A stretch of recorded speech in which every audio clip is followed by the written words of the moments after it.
Salimos a la calle, al exterior, Plaza María, aunque no es una plaza, en fin, como conocemos una plaza, pero sí, es así como la conocemos en la capital almeriense. Allí está esa sala de exposiciones llamada Espacio de Mujeres. Un libro, una exposición y un cortometraje nos llevan hasta este espacio.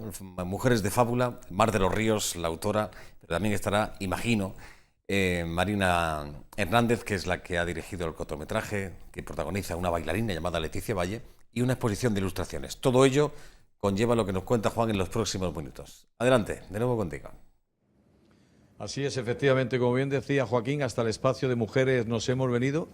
Y mira que he venido en cantidad, una cantidad ingente de veces, pero creo que nunca había sido precisamente para la presentación de un libro que además coincide con la presentación de un documental y que además coincide precisamente también con una exposición de ilustraciones. De todo ello vamos a hablar con Mar de los Ríos. Mar, muy buenas tardes. Buenas tardes. Mujeres de Fábula.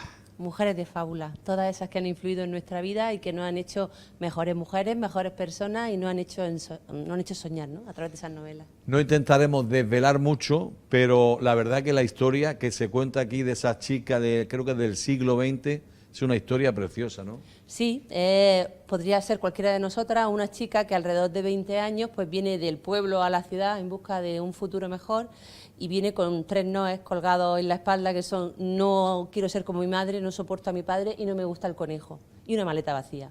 Y con eso, y con una amiga que no tiene, digamos, edad, una señora mayor culta, pues aprende a vivir de otra manera. Le va regalando novelas y ella va encontrando esa amiga, ese apoyo que no ha tenido nunca en carne y hueso, y se va construyendo a sí misma, desde el no y desde el sí, de lo que me gusta, de lo que me emociona y de lo que no. Son 10 las novelas que le regala, además de 10 mujeres significativas, ¿no? Sí, 10 novelas de las mejores escritas, 10 novelas universalmente famosas y que hemos leído casi todos o casi todas desde jóvenes. Esas 6 escritoras maravillosas, universales inglesas, como las hermanas Bronte, Jane Austen, pues ¿qué más tenemos? La cabaña del tío Tom, en fin, Mary Shelley. Todas estas mujeres inglesas del siglo XIX y del siglo XX que constituyeron nuestro universo juvenil, y luego pues 4 que tienen que ver con España, pues como son sobre todo nuestra Carmen de Burgos, Emilia Pardo Bazán, Fernán Caballero y George Sand, ¿no? Estas 4 que tuvieron o que son españolas. Con esas 10 mujeres construimos un universo con un hilo conductor que es Rita, la lavandera del siglo XXI.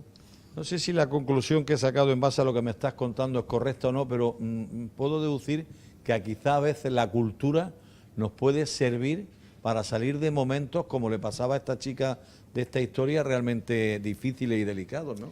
El arte alimenta, el arte ensancha la vida, ¿no? Si no la alarga, la ensancha, ¿no? Y yo creo y quiero hacer un homenaje a esa manera de vivir y de estar en el mundo, ¿no? De tener esa percepción de que hay que abrirse a los demás a través de lo mejor del ser humano, que es el arte, ¿no? Eso también es un mensaje que queda bastante explícito en Mujeres de Fábula. Bueno, la sala la estamos viendo, que está preciosa. Entonces, de alguna forma el esquema es el siguiente: se va a presentar el libro, posteriormente se va a presentar el documental y a continuación lo que es el tema de la exposición de las ilustraciones. El documental, la encargada la tenemos muy cerca, ¿no? Sí, este proyecto ha sido un proyecto en horizontal porque hemos conseguido que 30 mujeres se involucren en este proyecto con estas ilustraciones maravillosas de las heroínas de estas 10 novelas. Y cuando conseguimos que se involucre la parte práctica con ojos de mujer, pues surge también la implicación de Marina Hernández, que es estudiante de Bellas Artes y que al final hasta nos hace un corto de la novela. Bueno, ¿qué se puede pedir más, no? ¿Me da su permiso para saludarle? Por supuesto, ahí está. Marina Hernández, muy buenas tardes. ¿Qué tal estamos? Muy bien. Bueno, ¿cómo se te ocurre la idea a raíz de que tu madre empieza a escribir el libro, es decir, voy a hacer paralelo a ello prácticamente un corto? Pues fue todo muy fluido, muy fluido. Ella me lo propuso, yo se lo propuse a mi profesora de por entonces de cuarto de carrera, y fue, como dice mi madre, un mensaje en una botella. O sea, fue lanzar el mensaje y enseguida se acogió con mucho cariño y mucha ilusión. Y aquí tenemos pues a 11 ilustradoras en las que me incluyo. Eso te iba a decir, hay 10 personas que han hecho la correspondiente ilustración y tú tienes la tuya propia, ¿no? Exactamente. Yo hice la portada del libro porque... Esa era la siguiente pregunta, que también eres la encargada de la portada del libro, ¿no? Sí. Y me tocó también Carmen de Burgos, que evidentemente mis raíces almerienses pues no me podían dejar otra opción. y ha sido muy ilusorio, la verdad, y me ha dado también pie a nuevos proyectos y nuevas ilusiones. Explico a las personas que en su día vengan a ver esta exposición que cada ilustración está acompañada, como vemos precisamente o podremos ver a través de las imágenes, de, no sé si una pequeña biografía de unos datos de la persona que ha sido la encargada de hacer la correspondiente ilustración, ¿no? Sí, cada una podía elegir qué poner, si algo curricular o algo como un poema, porque cada artista es un mundo y cada mundo es personal, propio, intransferible. Entonces, cada una de las ilustraciones va acompañado de un trocito de ser de cada una de las ilustradoras, por supuesto. ¿El título del documental? La habitación hecha de fábula. Es un cortometraje de 11 minutos en el que la bailarina, Leticia Valle, baila, actúa, narra y es precioso todo. O sea, buscando la habitación hecha de fábula.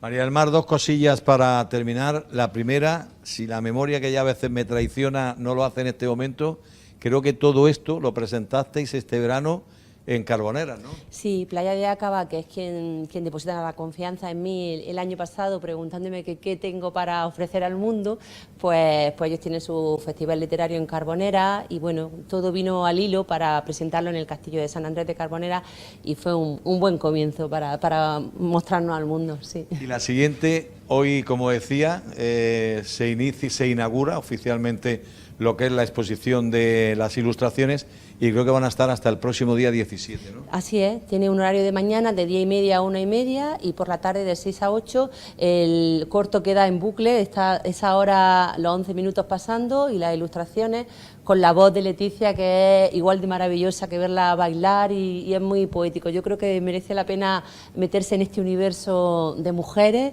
y de ilusión. Enhorabuena por todo. Muchas gracias. Enhorabuena. Muchas gracias. Joaquín, pues esta tarde, como decía aquí en este espacio de mujeres, pues fíjate, tres cosas a la vez. La presentación del libro, la presentación del documental y la inauguración oficial de esta exposición de ilustraciones. Pero lo más importante, el libro Mujeres de Fábula, Mar de los Ríos, se va a presentar hoy de forma oficial en la capital almeriense en este espacio de mujeres. Así es, qué bien escribe esta mujer, ya lo creo que sí, nos ha visitado en más de una ocasión y lo que te rondaré morena si así lo desea, evidentemente. Gracias. Mar de los Ríos, a Marina Hernández, que es su hija, por cierto, y a Leticia Valle, que es la que protagoniza el documental, es actriz y bailarina. Esta mañana, dentro del ciclo llamado Documento del Mes, la verdad que es muy interesante, que pone en marcha el Archivo Histórico Provincial, se ha presentado un documento, obviamente, el proyecto de construcción de un refugio subterráneo en el barrio de Pescadería. Data del año 1938 y fue realizado por el ingeniero Eusebio Elorrieta a instancias de la Junta de Obras del Puerto de Almería. Esto es lo que queremos contarles. Algo ya avanzó en su día en este libro, que me dice su autor que va por la tercera edición, el éxito que ha tenido, cuando se habla, pues quizás posiblemente uno de los lugares más visitados no solamente por los almerienses, sino también por los que vienen de fuera, los refugios de Almería, un arquitecto del miedo, que es que, como tituló Eusebio Rodríguez, esta publicación que, como digo, va por la tercera edición. Bienvenido, buenas tardes, Eusebio. Buenas tardes. El éxito que ha tenido esto, ¿eh? Ha despertado el interés de pues, eso es lo más interesante, por lo menos para mí, es decir, no es que se vendan libros, lo demás es que esta conciencia dormida de los almerienses y también muy influenciada por los visitantes que quieren saber más, una vez que han visitado quieren saber, pues se quieren comprar ese libro o quieren adquirir ese libro para tener conocimiento. Hoy en día los almerienses sabemos, el que quiere saber, claro, mucho más sobre los refugios que hace 5 años. Y yo sigo en mi lucha de seguir pensando de que deben de ser el atractivo turístico más importante de Almería junto con la Alcazaba. Hay que interactuar entre la Alcazaba y los refugios de forma de dar una oferta variada, atractivo. Muy visitado, ya lo creo. En este plano que utilizas como portada, que antes veíamos en imagen, aparece, imagino, por cierto, solamente por recordar, ¿cuántos kilómetros de subterráneos? 4 kilómetros y medio. 4 kilómetros y medio. Sí. En este plano aparece el que habéis presentado esta mañana, el que se hizo en el barrio de Pescadería. Sí, aparece en el margen, ahí está. Por aquí, por abajo, ves ahí y abajo. Y abajo. Sí, vale. Esos dos. Ahora lo veremos en alguna fotografía que nos has traído, ¿no? Sí, he traído alguna fotografía de la documentación original. ¿Y quién fue este señor, el ingeniero Eusebio Elorrieta? Pues era el ingeniero jefe de la Junta de Obras del Puerto. Ese era un señor, pues después de la guerra, como se le instruyó un expediente del que sale medio bien, es decir, no se le condena, está detenido un tiempo y este hombre lo detienen por el simple hecho de ser el ingeniero del puerto durante la guerra. Vale. Porque ya lo era antes. Pero, y por haber hecho el Bueno, proyecto de este refugio pero subterráneo. todo influye. Es decir, cuando acaba la guerra todo el mundo se le depura, y sobre todo a los funcionarios, ¿no? Los funcionarios todos pasan por un tribunal de depuración en el que tienen que acreditar su afección al régimen, o por lo menos que no sea el contrario. Eusebio Elorrieta de Altaza, precisamente por haber participado eso, por haber participado en muchas más cosas en el puerto, por la gran protección que hizo de los trabajadores del puerto. Precisamente este refugio es una unidad de 3 que proyecta. Solo se empieza la factura de estos 3 que se proyectan, uno en el muelle de Levante, en el centro del puerto para los trabajadores del puerto, los cargadores, Sí. y otro en Poniente, en la calle Muelle y en la cuesta del muelle y el paraje del Martinete. Son un refugio que hace la Junta de Defensa Pasiva, y lo otro que lo emprende él. ¿Por qué cree conveniente ya en el año 38, después de haber recibido muchos bombardeos, ya Almería cree que es necesario? Porque a partir de ese momento se hace indispensable el abastecimiento de pescado, no solamente a la ciudad para alimentarla, sino también al frente, que está en Berja, y entonces la Jefatura de Intendencia Militar de Almería distribuía al 50% las capturas, 50% para el frente y el 50% para los productores, por decirlo así, los pescadores, Sí. que se dedicaban a revenderlo por la ciudad y obtener un beneficio, aparte de los armadores que sacarían su cuota Comer correspondiente. pescado en aquella época me imagino que era complicado, ¿no? Pues era lo único que teníamos en ¿Era así? Almería, era lo más fácil, porque Lo más el fácil. resto, es decir, al principio había cabra, había ganado, Sí, carne. no vacas. Pero vacas vacas no. vacas pocas. Pero, en Almería. pero poco a poco se fueron utilizando, es decir, era difícil mantenerlas, los hombres estaban mucho en el frente, los mayores y los niños se encargaban fundamentalmente, sobre todo los niños, del pastoreo. Y lo que es la carne se convirtió en un lujo, primero por el precio y lo segundo por la escasez. Entonces se empezó a mirar al mar. El mar siempre ha estado muy mal visto. El pescado ahora es valiosísimo, pero en su momento el que comía solo pescado es que era un pobretón, ¿no? Sí, fíjate. Entonces, pues era un alimento que lo teníamos ahí, que los barcos salían con todo el peligro que tenía el salir a pescar durante un periodo de guerra, que te podía aparecer un avión, bombardearte el barco y dejarte allí.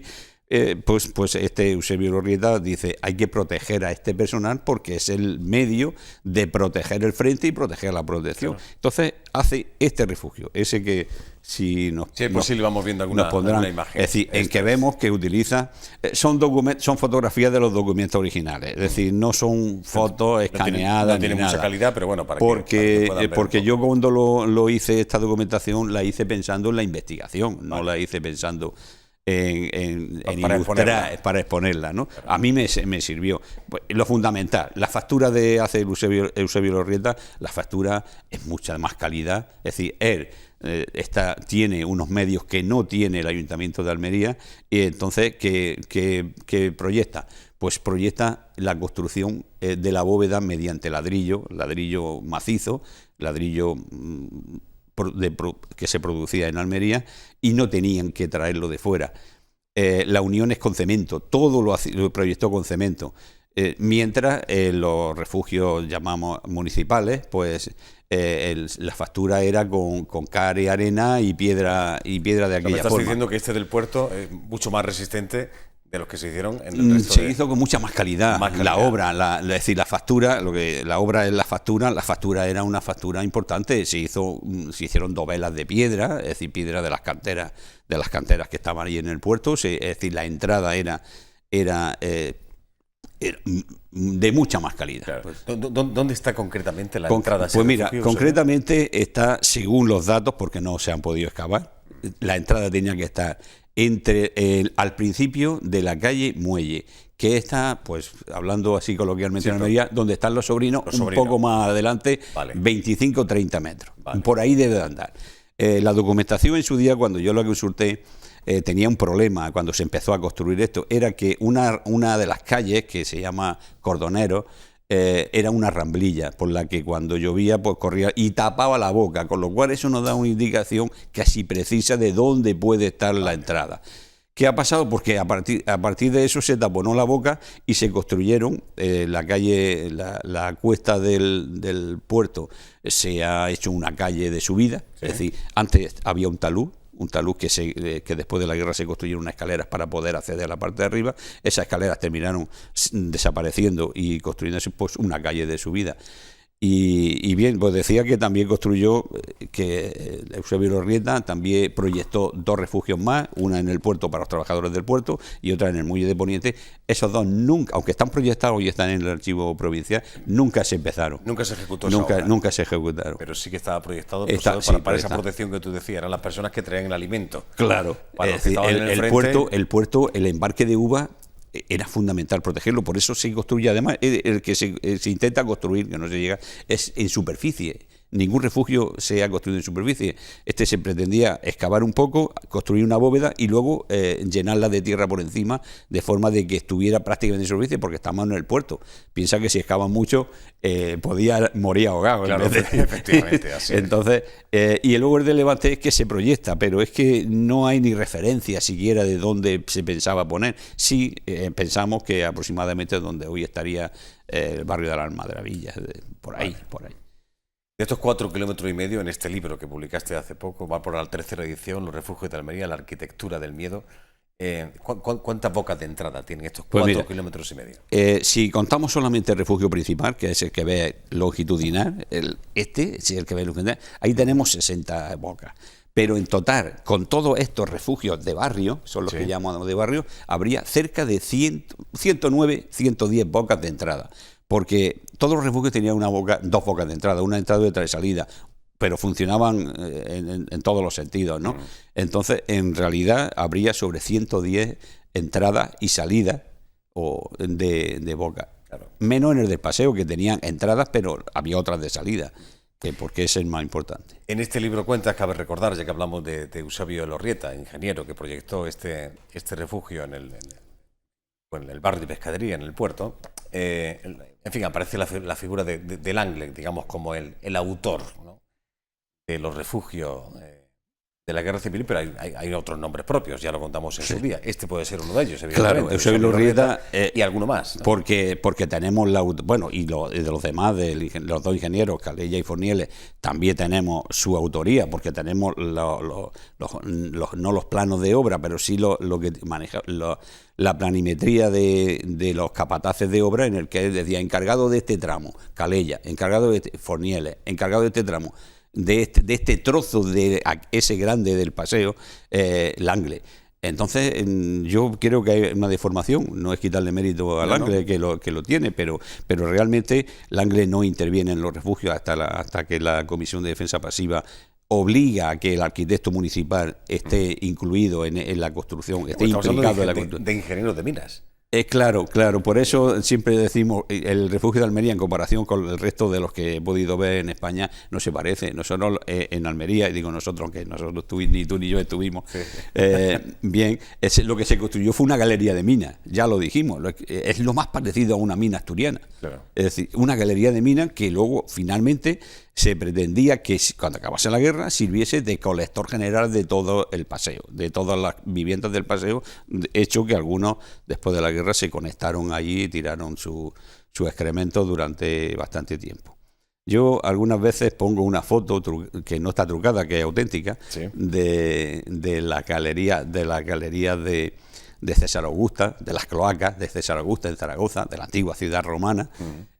Y es exactamente igual. Yo cuando doy la conferencia o hablamos de los refugios, la meto en medio y nadie es capaz de percibir. Yo le hago atención, fijaos bien en esta, porque hay es una fase especial y todo el mundo se lo cree porque son exactamente una de iguales. Época romana y otra de una época romana y otra de la Guerra Civil Española. Son exactamente iguales. En la romana le faltan los bancos, pero es que los bancos se hicieron al final de la guerra, en el 39. ¿Y esa forma de proceder tiene una razón de ser? De una época bueno, es la una continuación de una galería de minas. Es decir, una cloaca no es más que una galería de minas estrecha, y estos refugios nuestros son una galería de minas y también estrecha. Es decir, en algunos tramos es un poquito más ancha, pero en la mayoría de la sección es de 240. 240 si quitamos 40 centímetros de grosor de protección por el para bombardeo, pues se va quedando en lo que tiene un 80 de anchura. Bueno, actualmente solamente habilitado, evidentemente, la entrada al refugio que conocemos, el más visitado, pero no sé si merecería la pena, desde tu punto de vista, poder habilitar alguna que otra boca, ¿no? Bien, alguna conexión para partes, ampliar el recorrido. por ejemplo, la parte de la pescadería, no, pero la parte de la Virgen del Mar es preciosa, está muy bien construida porque son a diferentes niveles, hay bajadas y subidas. La Plaza Virgen del Mar. Sí, la Plaza Virgen del Mar, que su entrada es el kiosco de la Virgen del Mar, sí. Es decir, no, sí, la tenemos ahí, se puede. Lo que pasa es que el que si me está viendo el propietario del kiosco me estará maldiciendo. Pues no, maldiciendo no, si esa es la entrada, es esa. Esa era la entrada y la salida. Bien. Pues esa zona es muy bonita, ¿no? Pero sí, estoy de acuerdo con la Concejalía de Cultura, con Ana Martínez, en que con el espacio que visitable se hace una idea bastante bien de lo que es y es suficiente. Tampoco hace falta poner en exposición los 4,5 kilómetros porque aquello ya sería bastante inabarcable. Pero en fin, no sé. No estaría mal, imagínate, ¿no? Conectados todos las o visitas esporádicas a diferentes zonas, sí, es decir, y con esa excusa se produce un mantenimiento de algo que tenemos los almerienses y que no tiene nadie en Europa, solo los almerienses.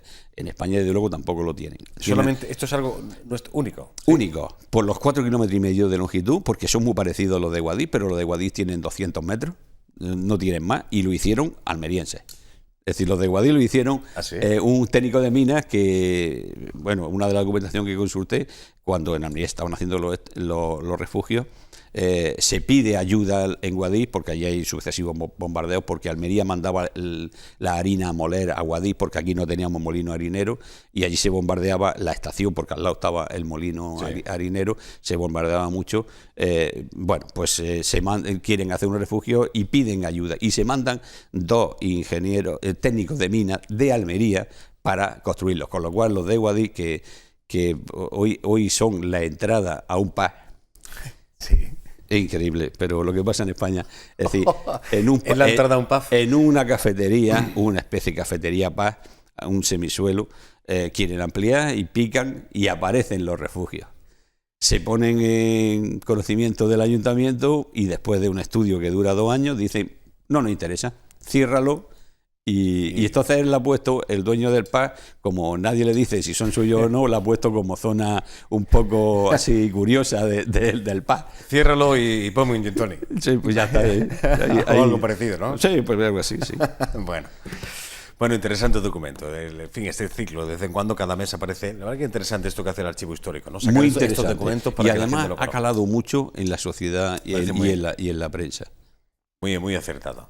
Bueno, antes de que te marches, antes de despedirte, Eusebio, estás trabajando en algo realmente también, joder, que marcó esto es canallesco lo que sucedió, ¿no? Con la carretera de Málaga, con aquella masacre por cielo y mar, ¿no? Que contra toda aquella gente que salió de Málaga, que llegó hasta Almería, por aquella carretera, iban dejándose la vida, niños, mujeres, ancianos, por lo largo del camino. Un proyecto que comenzaron en Málaga, pero, en fin, de alguna forma te incitaron o te invitaron a que tú continuaras, ¿no? Son unos amigos, compañeros historiadores, Maribel y Andrés, han hecho un trabajo magnífico desde que salen de Málaga hasta que llegan justo a la provincia de Almería, porque es lo que a ellos les interesaba, Granada, ella, Maribel, es de Granada, y Andrés de Málaga, y le interesaba. Y me dijeron, no nos interesa lo que pasa en Almería, pero quizá a ti te interese. Así que ahí te dejamos el reto abierto para que si tú quieres continuarlo. En principio yo pensé, no hay nada en Almería de documentación. Bueno, pues más que ponerse a escarbar uno y empieza a aparecer documentación de todo tipo. ¿De qué tipo? Lo que te has encontrado pues mira, el estudio, o por lo menos la hipótesis de trabajo que me puse fue ¿qué pasó en Adra? ¿Qué pasó en el Ejido? ¿Qué pasó en Vícar? ¿Qué pasó en el Parador? ¿Y qué pasó en Almería? Y después de Almería, ¿qué? Pues eso lo estoy cumpliendo perfectamente, es decir, lo que ocurrió en cada sitio, es decir, hubo desgracia, hubo muertes, no solamente por los bombardeos que se producen cuando están pasando los refugiados o huidos de Málaga, por Adra se produce un bombardeo propiciado por la quinta columna de Adra, es decir, que avisa que están aquí los refugiados y se bombardean, ¿no? Es decir, y la carretera se bombardea, la propia capital, cuando el mismo día que llegan un gran contingente de refugiados, se bombardea la Rambla y hay un número incalculable de muertes porque la documentación del hospital provincial pues no recoge eso herido. Y bien, pues finalmente, y para acabar, porque el tiempo es oro, sí, no hay muchas de estos que llegan a Almería que son echados de Almería porque ya se supone que el gobernador civil dice que solo pueden acoger 10.300 en la capital, lo echan a Viatós, Pechina, de Pechina van a todas las poblaciones. No tengo documentación de todas las localidades almerienses, pero de una gran mayoría donde hay constancia de que se recogen refugiados, en número de 10, 12, 15, en algunos más, pero es que cuando se desborda la provincia de Almería pasan a la de Alicante a Valencia, de Valencia, y llegan hasta Francia, al exilio. Estos mismos almerienses. Y así acabamos cuando le llevan al exilio, porque podríamos continuar con un trabajo de un compañero historiador, Juan Francisco Coromina, que trabaja al exilio, y podríamos continuar, pero queremos pararnos ahí porque el exilio no acaba ahí, acaba. Esto que me estás contando, que nos estás contando, suena muy cercano, ¿no? Esto está sucediendo en Europa actualmente, ¿no? Sí, es decir, la analogía de los comportamientos, de un sitio a otro, sí, la analogía de los comportamientos y quizás se ha endurecido más todavía. No quiero ser cruel, ¿no? Pero se ha endurecido. Había más solidaridad en el 37, por lo menos de los almerienses. Los almerienses cuando llegan hay dos posturas, ¿no? Una desconfianza hacia los que vienen y otra de un poco de favorecerlos. La mayoría de la población almeriense, y quiero ser exacto, la mayoría de la población almeriense acoge un refugiado.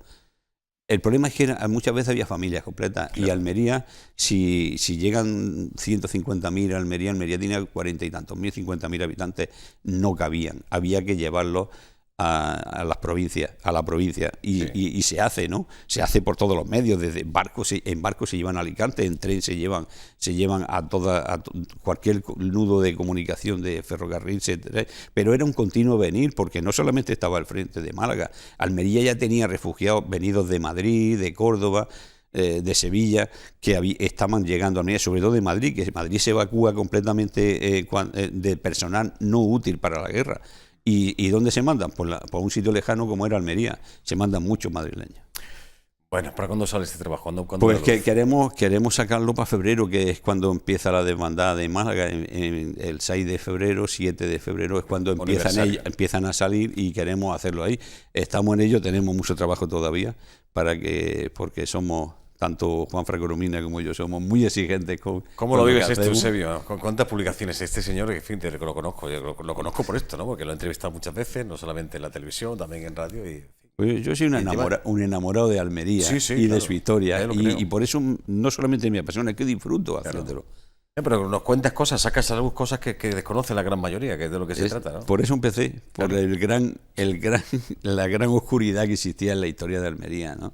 Salvo algunos trabajos de Quirosa. Antes estábamos hablando que este libro de los refugios va por la tercera edición, pero aquel primero que publicaste hace ya unos años sobre la represión franquista en Almería, capital, eso también fue un tocho considerable. Eso también tuvo aceptación. Pues se vendieron lector, ¿no? También 3 ediciones, y porque ya no hemos querido, porque claro, en aquel primer trabajo fue mi tesis doctoral, pues se incluyeron todos los presos almerienses que fueron procesados en Almería.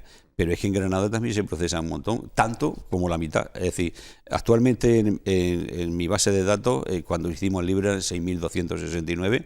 Hoy en día hay 2.200 personas en el censo, porque otros tantos de Almería, es decir, toda la región del norte de Almería, Los Vélez, el Almanzora, todo estaba más cerca a Granada a través de Baza que traerlo a Almería. Claro. Entonces se lo llevan y se procesan en Granada. Antes de publicar ese libro no se había hecho nada al respecto.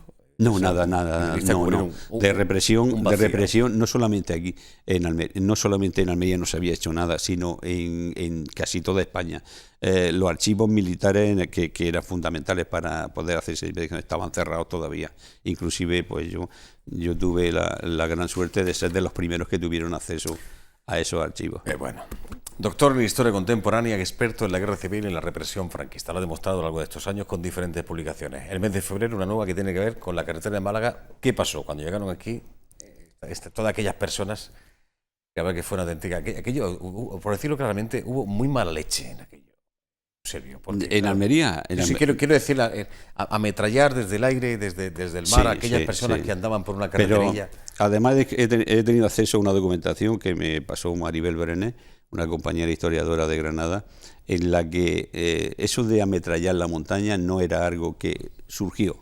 Estaba planificado desde el año 36. Los planes de la aviación para la conquista de Málaga y de su huida en el 36 ya estaban planificados, y se le da instrucciones para que se bombardee la montaña de forma que las piedras caigan sobre los que van andando. Eso es un documento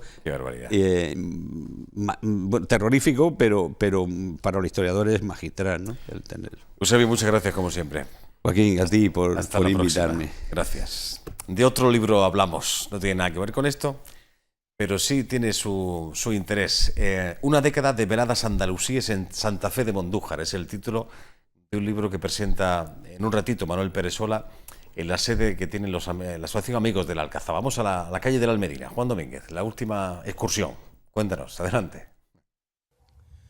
Sí, espero, Joaquín, que tú y todos los espectadores de nuestro programa os deleitéis con lo que son las vistas que tenemos precisamente aquí a la espalda de donde estamos ubicados en este momento, y donde esta tarde-noche se va a presentar este libro que lleva por título Una década de veladas andalusíes en Santa Fe de Mondújar, y que ha escrito este señor que se llama Manuel de nombre y Peresola de apellido. Manolo, muy buenas tardes. Buenas tardes.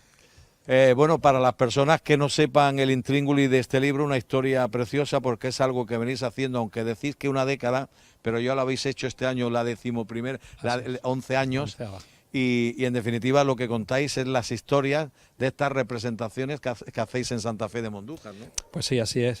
Creíamos oportuno que después de 10 años celebrando ininterrumpidamente este evento, que básicamente es pues poner en valor el entorno de la Torre Nazarí de Santa Fe de Mondújar, en una fecha señalada en el verano, en la que aprovechamos pues para hacer una dramatización basada en un hecho histórico de los muchos que acontecieron del siglo VIII al XVI en la comarca, por eso lo llamamos andalusino, todo ese periodo de convivencia entre musulmanes, cristianos, judíos, y cada año pues gira la historia en torno a un hecho que luego ficcionamos y en el que participa, es decir, quizás lo más interesante, la participación de todo el pueblo. Además, gente, pues algunos que es la primera vez que actúan, niños. El año pasado, por ejemplo, hace 2 años, intervino una niña de 1 año, un bebé. Teníamos de hecho un muñeco para sustituirla en caso de que la niña se pusiese a llorar o no quisiese, y lo hizo magníficamente. Es decir, que es una fiesta que bueno, ya se ha convertido en una más de los eventos que se celebran en Santa Fe, y que congrega cada vez pues a más vecinos de la comarca y también visitantes de todos sitios que lo que quieren es pues tener una experiencia de turismo cultural singular. O sea que forma ya parte importante de la fecha de su calendario, ¿no? Efectivamente. Ya todos los años, cuando llega a finales de julio, principios de agosto, ya está la gente nerviosa a ver este año de qué va la obra. Ocupamos un espacio que hacemos la obra en la calle, ¿no? Allá a la entrada del pueblo de Santa Fe. Un espacio que solamente se usa en esa fecha, y que bueno, pues con la participación de la gente, no solamente los actores y actrices, sino pues toda la gente del pueblo, confeccionando los atrezos, los decorados, trayendo plantas para decorar, pues se crea un ambiente, un clima maravilloso. Aquí entiendo que lo que hacéis será recoger los textos, las fotografías y todo lo demás, ¿no? Efectivamente. La obra la hacemos todos los años, es una obra original que escribo expresamente para ese evento. Todos los años distintas. Todos los años distintas. Participa pues la gente que quiere actuar, repartimos los personajes y bueno, pues a la gente le quedaba el recuerdo de quien habían asistido y habían hecho fotografías pues de lo que habían visto allí. A los que habían actuado pues conocían su papel, pero no quedaba constancia de la obra completa, ¿no? Y a raíz de celebrarse el 10º aniversario, nos dio además La Voz de Almería y y la SER un premio, el premio de cultura el año pasado, precisamente por este evento, y pues eso ya casi nos obligó a que todas esas obras, todas las anécdotas, todas las fotografías, de dónde sacamos los temas con los que poder contar la historia, pues estuvieran reflejados en un libro que la gente pudiese conservar, y esto es el motivo de la presentación. Bueno, hablando de presentaciones, todo hay que decirlo, hicisteis una ya de forma oficial, creo que en el mismo mes de julio, en Santa Fe de Mondújar, pero no habéis tenido oportunidad de hacerlo aquí en Almería y de alguna forma os veíais obligados en presentarlo a la sociedad almeriense. Efectivamente, hicimos la obra, la hicimos el 29 de julio, allí en Santa Fe, y creíamos que, además, el libro incluye la obra que hemos hecho este año, la última, la 11ª, la llegada de la etnia gitana a Andalucía, la recreamos, y entonces, bueno, pues presentamos el libro allí, pero bueno, para la gente, sobre todo para los actores, actrices, los familiares, la gente de Santa Fe. Y queríamos hacerla en Almería y además en un sitio tan entrañable como este espacio que compartimos con la Asociación de Vecinos del Casco Histórico y la Asociación de Amigos de la Alcazaba, y teniendo pues este marco que además algunas de las historias están relacionadas directamente con la Alcazaba. Y además la temperatura que estábamos comentando ahora, que tenemos más calor que un día de verano. Sí, no, ahora hace un poco de calor, pero para la gente que se anime a venir a las 8 y pico, que es a la hora que está previsto comenzar, yo creo que se va a estar fresquito, y hace un poco de luna, con lo cual yo creo que vamos a poder disfrutar de una noche entrañable. Manolo, si no te hago la pregunta, se van a ir los espectadores enfadados, aquellos que nos estén viendo y que estén interesados. ¿Dónde se puede conseguir el libro? Pues el libro, aparte de aquí en la presentación, está en las papelerías, en Picasso, en Nobel y en la papelería Cebras. Y para la gente que no pueda adquirirlo, pues también lo tenemos en la Biblioteca Villa Espesa, en fin, en bibliotecas municipales, poco a poco lo hemos ido cediendo para que la gente pueda consultarlo. Tenga acceso a esto. Ahí está. Enhorabuena por este excelente trabajo, amigo. Pues nada, muchas gracias a vosotros por hacer el seguimiento, y estáis invitados todo el que quiera venir esta noche. Muchas gracias. Joaquín, pues una década de veladas andalusíes en Santa Fe de Mondújar, se recogen las 11 representaciones que se han hecho en las 11 ediciones, aunque se habla de una década, pero son realmente 11. Manuel Pérez Sola es precisamente el autor de esta obra que se va a presentar aquí en este marco excepcional esta tarde-noche en la capital almeriense. Así es la terraza de la asociación, la sede de la Asociación Amigos de la Alcazaba, donde se presenta hace un ratito, había luz solar todavía, evidentemente, los terraos almerienses, ¿no?, que han tenido mucho encanto. Gracias, Manuel, por atendernos. Enhorabuena. Antes les hablaba de una cita con los Beatles este fin de semana en el Teatro Cervantes, de la mano de Cuber Producciones, Almería Beatles Weekend, de Liverpool Band, Beatles Connection, es una banda almeriense, sonora que llega desde Granada. Y esto es curioso, yo la verdad que no conocía a esta banda, es la banda femenina Beatles de España y posiblemente de Europa la mejor que existe, formada íntegramente por mujeres, como están viendo en imagen, y que van a estar, como digo, este sábado 7 de octubre a partir de las 9:30 en el Almería Beatles Weekend. Mañana nos vemos si lo apetece, si los desean, si le viene bien. Bueno, 6:30, aquí les espero. Hasta mañana.